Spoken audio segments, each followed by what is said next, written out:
Elle était là, devant moi, impuissante, vulnérable et apparemment sans espoir. À ce moment-là, j'ai cru qu'elle devait être enterrée immédiatement. Mais ensuite, une décision collective a été prise de consulter d'abord un médecin, pour découvrir la vérité sur ce qui lui était réellement arrivé. À notre grande surprise, ce n'était pas seulement la foule habituelle qui s'est présentée à notre porte, des gens qui n'avaient jamais franchi notre seuil auparavant se sont précipités à l'intérieur, attirés par un bruit étonnant. Du ventre même de la femme, l'appel distinct de l'Adam résonna, nous laissant tous dans un silence stupéfait. Nous n'avions jamais rien vu de pareil. Je la connaissais bien. Elle ne m'était pas inconnue, j'avais travaillé à ses côtés.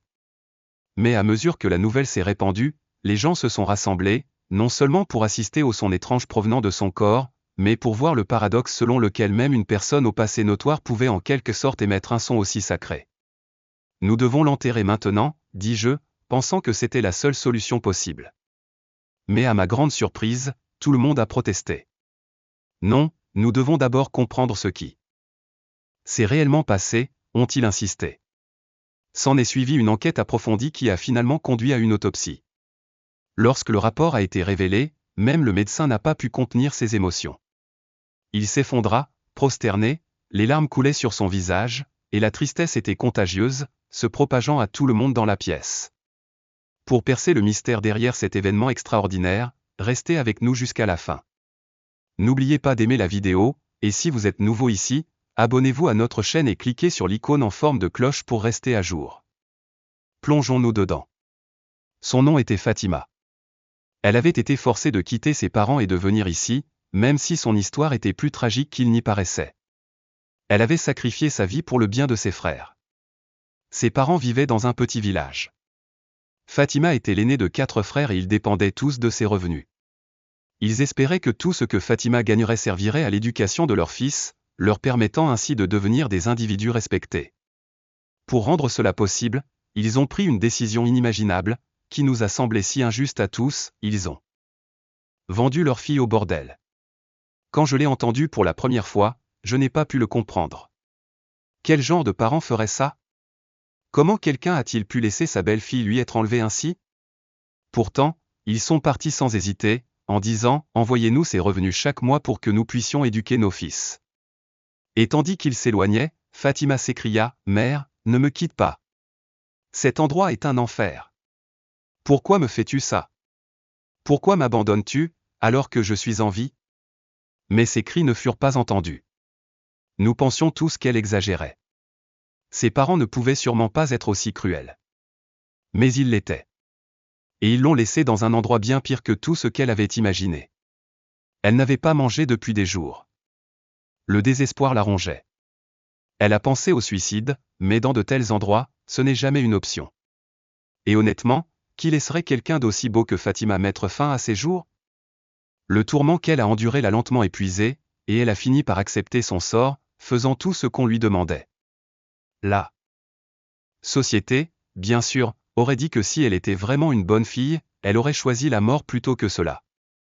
Mais comment peut-on s'attendre à ce que quelqu'un prenne une telle décision alors qu'il est si jeune et si pris au piège? Même si quelqu'un essayait de mettre fin à tout cela et échouait, qui serions-nous pour juger? Elle dit, désormais, ne m'appelez plus Fatima. Ce nom est trop beau et sacré pour quelqu'un comme moi. Je suis impur. Désormais, je m'appelle Rachma. Et ainsi, Fatima est devenue Rachma. Dès son arrivée, le bordel n'a plus jamais été le même. Les gens ont commencé à affluer, impatients de faire des offres pour elle. Le plus offrant la réclamerait. Elle resta assise en silence, un regard vide dans les yeux, ne protestant plus. J'ai ressenti une immense tristesse pour elle parce que je connaissais trop bien sa douleur. J'étais venu ici dans des circonstances similaires, mais je gardais encore espoir. Je pensais qu'il y avait encore du temps pour elle. Alors j'ai essayé d'aider. Je l'ai amenée dans ma chambre, lui proposant une issue. Je lui ai dit, tu peux t'échapper, Fatima. 7. Vie n'est pas la seule pour toi. J'ai essayé de lui donner une porte de sortie. J'ai dit, fuis. Tu as encore le temps. Mais la voix de Fatima se fit entendre, où irais-je? Mes parents m'ont abandonné. Personne ne se soucie de moi. Là-bas, ce sera la même chose. Au moins ici, je sais ce qui m'arrive, et je sais que c'est mon choix. Là-bas, qui sait ce qui pourrait arriver? J'étais abasourdi. Mais Fatima, tu ne comprends pas à quel point cet endroit est mauvais, ai-je plaidé. Elle répondit avec une tristesse silencieuse, je sais que c'est mauvais. Mais ce n'est rien comparé à ce que j'ai déjà vécu. J'ai été élevé pour être vendu. Mes parents ne se souciaient pas de moi. Je n'étais qu'un moyen pour parvenir à une fin, financer l'éducation de mes frères. Ils m'ont vendu. Je ne suis personne pour eux. Ces paroles ont touché une corde sensible au plus profond de moi. Je suis doué en couture, continua Fatima, la voix tremblante. J'aurais pu gagner décemment ma vie en cousant. Mais ma mère a dit, personne. Dans notre village ne paiera plus de 300 taka pour la couture. Elle était tellement pressée de me renvoyer. Elle m'a dit, si nous l'envoyons au bordel, elle gagnera des milliers de dollars chaque jour. Comment pourrais-je vouloir vivre après avoir entendu cela de la part de mes propres parents? Tu penses que je suis en vie? Fatima a demandé, sa voix à peine un murmure. Je suis déjà mort à l'intérieur. Je n'ai pas pu retenir mes larmes. L'histoire de Fatima, plus que toute autre, m'avait brisé. Ses parents l'avaient laissée pourrir dans cet endroit, et maintenant elle était obligée de supporter un tourment quotidien, non seulement de la part des hommes qui venaient l'exploiter, mais de la vie à laquelle ses parents l'avaient condamnée. Les jours se sont transformés en semaines, et pourtant, Fatima pleurait. Parfois les larmes étaient fortes, parfois silencieuses, mais elles ne s'arrêtaient jamais. Je lui ai demandé un jour, pourquoi te punis-tu ainsi alors que tu as déjà tout accepté? Je ne comprenais pas sa douleur, que ce soit à cause de ce qu'elle endurait maintenant ou de la trahison inimaginable qu'elle avait subie de la part de ses parents. Quoi qu'il en soit, ses larmes semblaient interminables. 1 mois et demi s'est écoulé.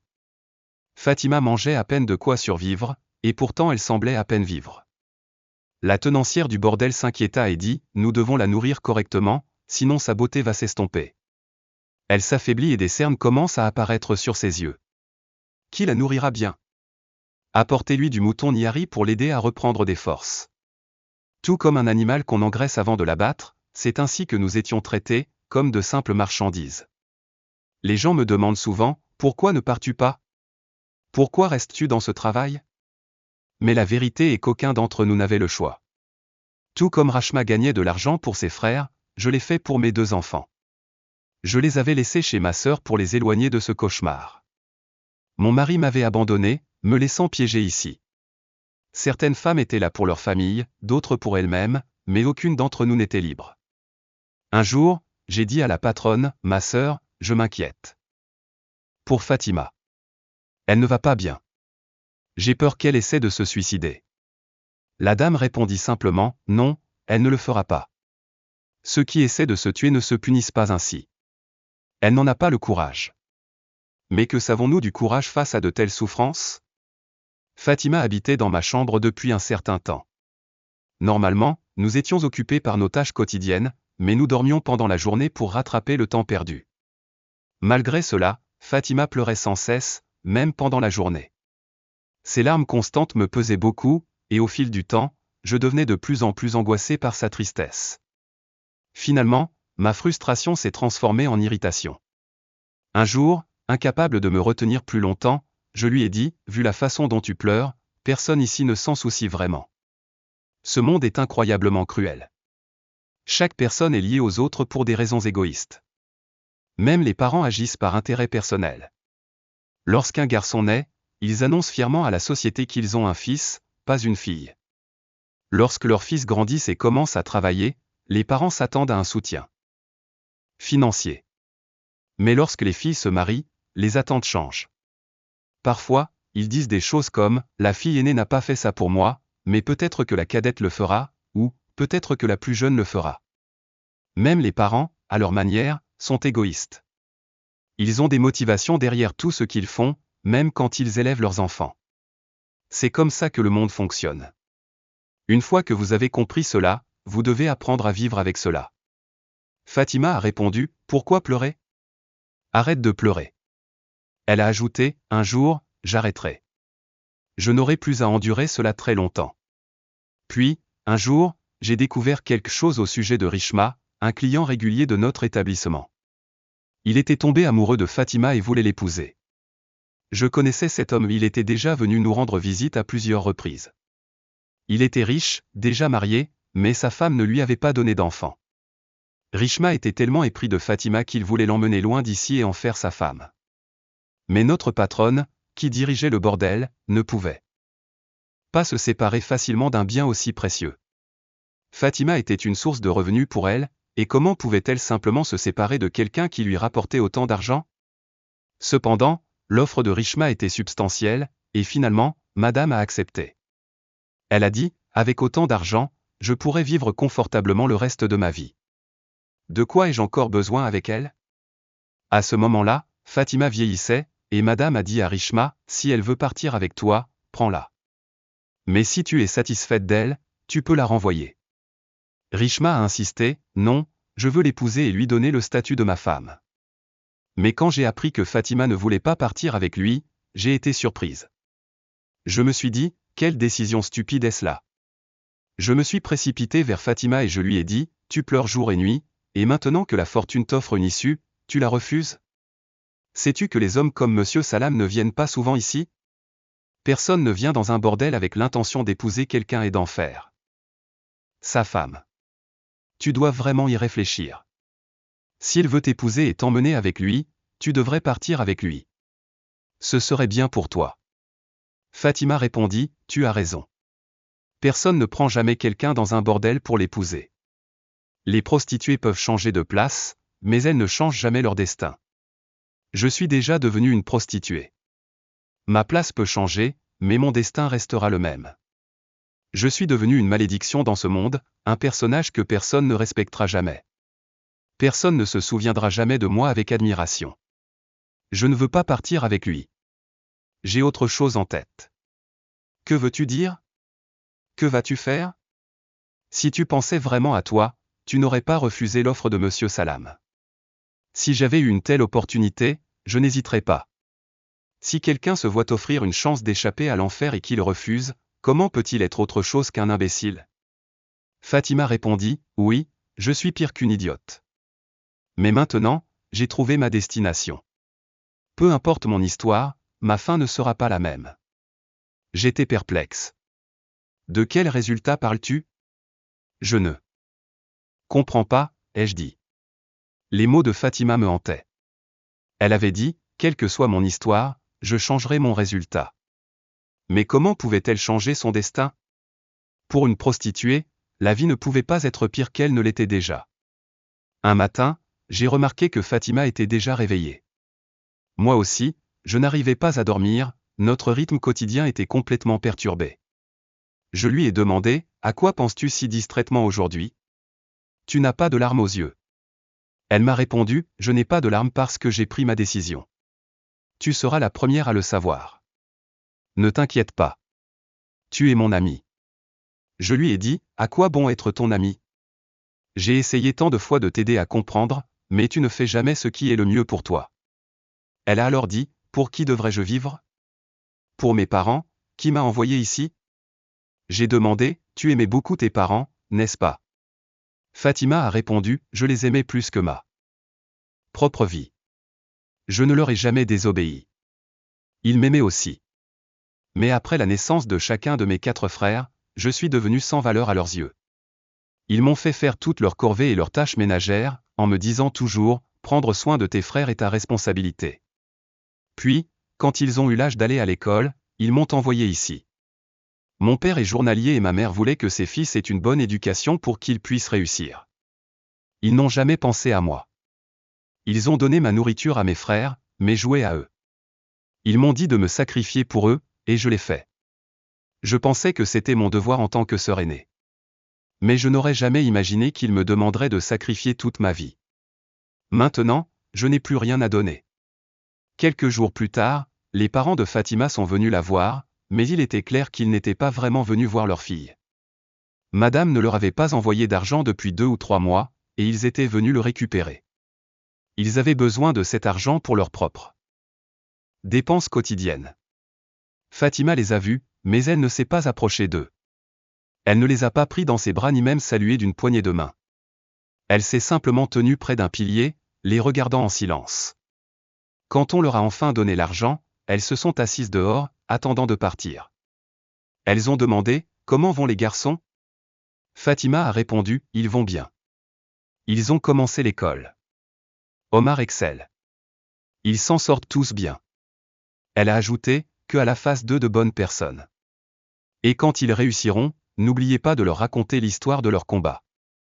Racontez-leur comment leur seule sœur a été envoyée dans un bordel pour payer leurs études. » Malgré la désinvolture avec laquelle elle parlait, il était évident que Fatima avait brisé son cœur. Les sourires de ses parents s'effacèrent rapidement et sa mère lança, « Ça suffit. Partons. » Ils partirent, furieux et désillusionnés. La réalité à laquelle Fatima était confrontée était déchirante, coincée entre les sacrifices exigés par la famille et les attentes imposées par la société. Ce jour-là, j'ai vu Fatima s'effondrer sous le poids de son existence. C'était comme si quelque chose en elle s'était brisé de manière irréparable. 2 jours plus tard, j'ai appris à quel point sa douleur était profonde. Elle était restée dans sa chambre toute la journée.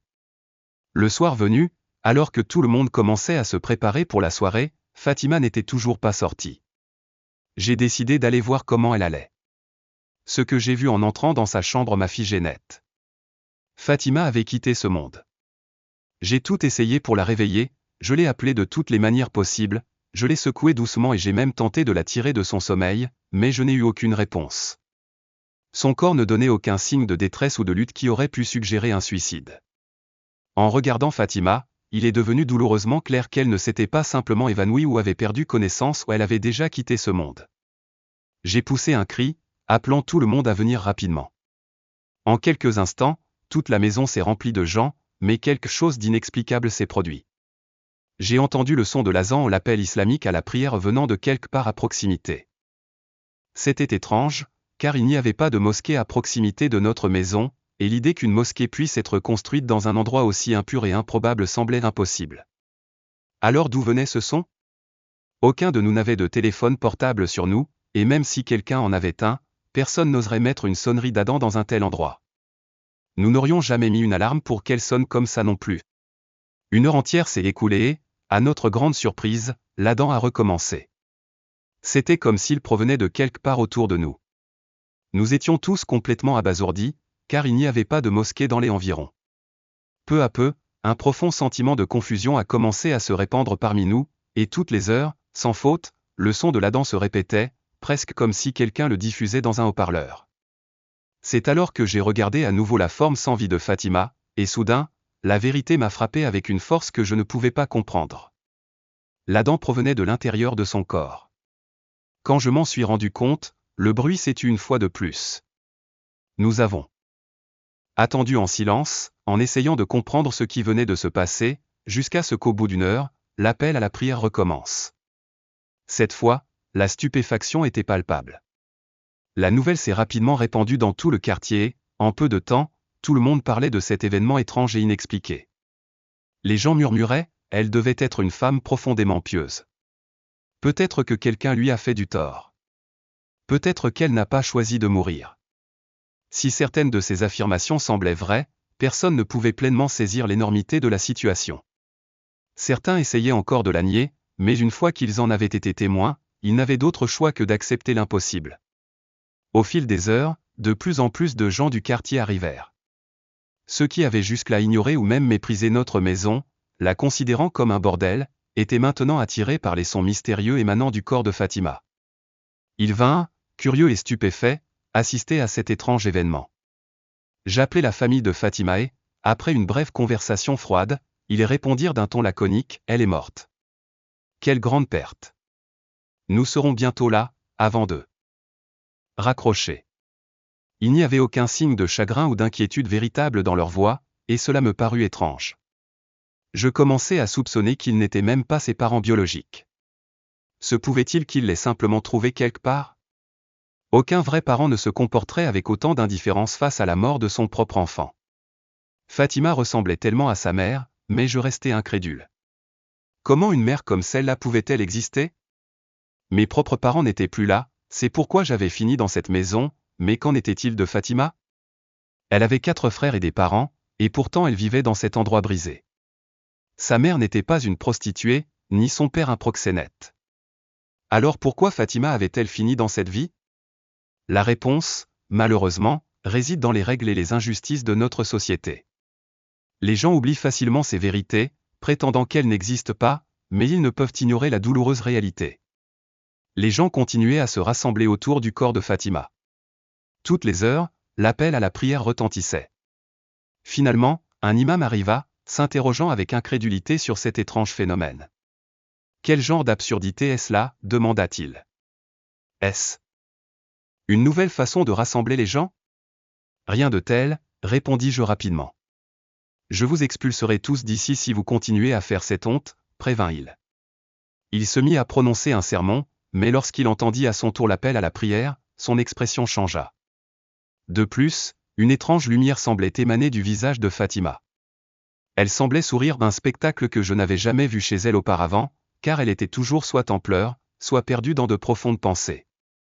À l'intérieur, je m'effondrais. Ma chère amie, qui avait tant souffert dans la vie, avait quitté ce monde. À ce moment-là, les parents de Fatima arrivèrent et furent témoins de la scène. Ma colère contre eux s'enflamma. Je me dis, maintenant, ils vont probablement demander à prendre son corps, peut-être pour le vendre à profit, comme ils le font toujours. Mais malgré mon ressentiment, je les ai appelés.